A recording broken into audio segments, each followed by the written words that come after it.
Good evening, this is Just a Human and welcome to this guide for Medieval 2 Total War. 6 top tips for the campaign map, 6 things I wish I knew earlier. Having looked at some tips for Rome Total War, it was only natural to move on to its successor, Medieval 2. Now many tips from Rome are still relevant, but a fair few features were tweaked. Of course, I could give hundreds of basic tips, but I will focus instead on a few details that may have just passed you by. Even if one of these is news to you, then I consider my job complete. So let's get straight into this then with a classic. Number 1. Transferable Retinue. Probably the biggest single tip that blew people's mind in my Rome Total War video was showing you that you could swap retinue or ancillaries between generals. This surprise may have been because it was actually changed in Medieval 2. Here, characters can no longer be made to live for 500 years by passing them on from leader to leader.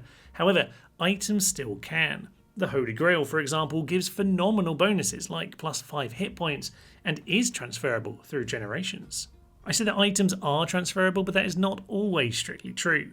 Be aware of occasional exceptions. If, for example, you pick up custom armor from your armorer for that whopping +4 hit points, then you would want to pass this on, but it is custom made and actually is thus non-transferable.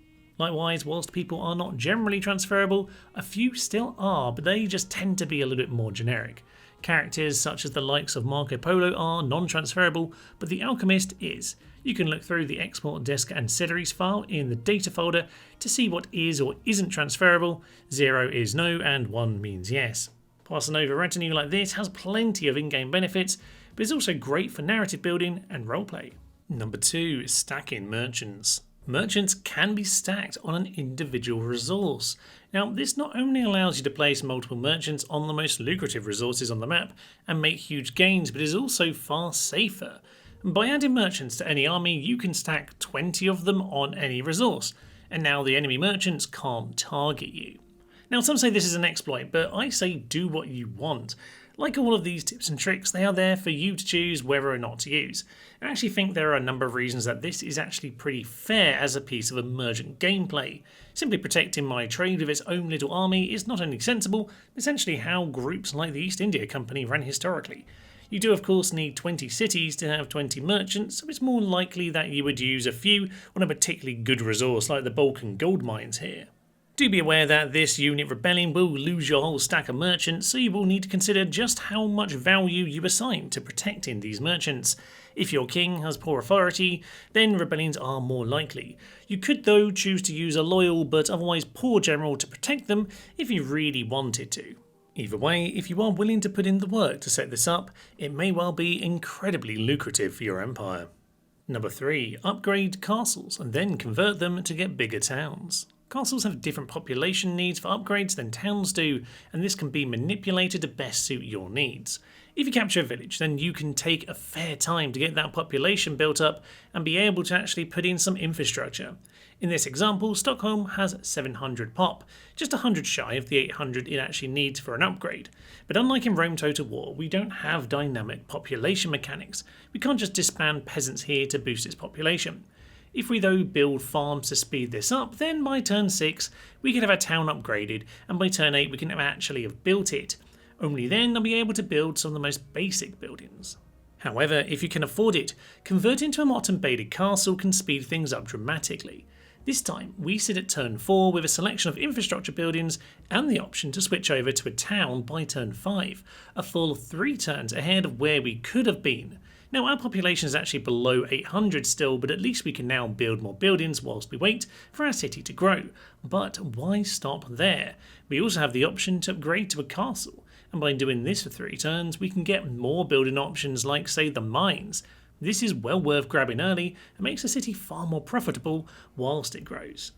Of course, we can now choose to convert this castle back to a large town, even though it has only just reached the 800 pop needed for the town upgrade. Now in this scenario, in 9 turns we've got ourselves a large town that is ready to build a huge variety of buildings. It can be pricey and situational, but it can also be very powerful. Give it a try. Number 4. Forcing a papal election.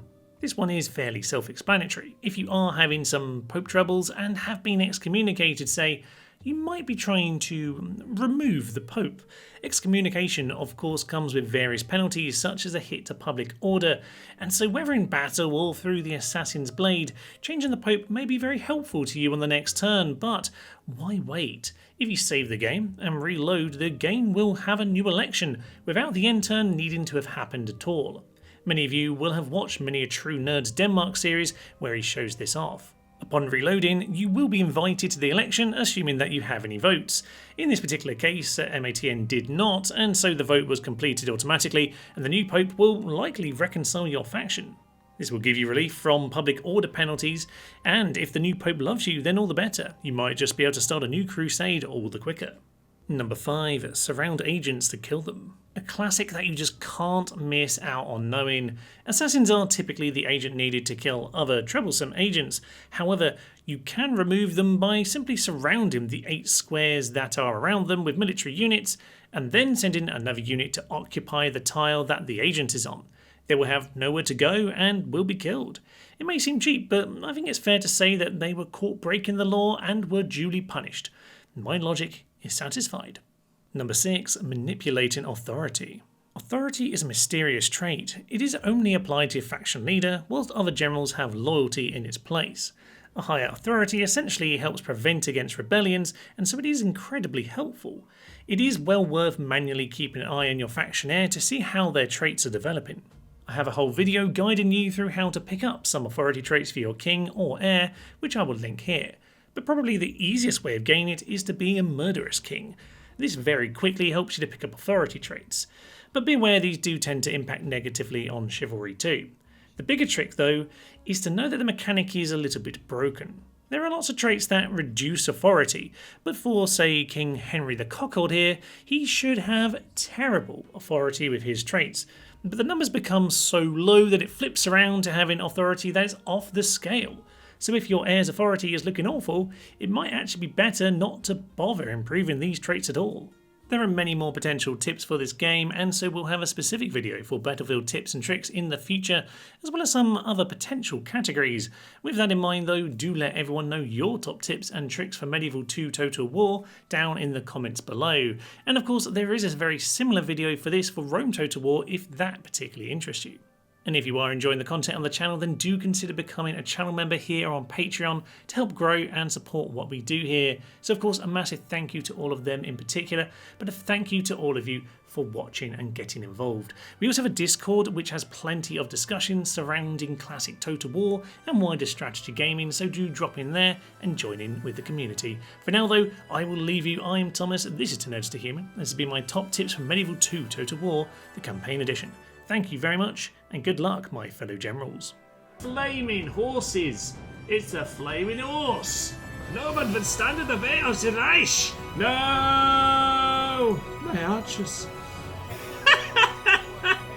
Sorry, look at this guy. I don't want to die. But of course you shall, my friend. Oh yes.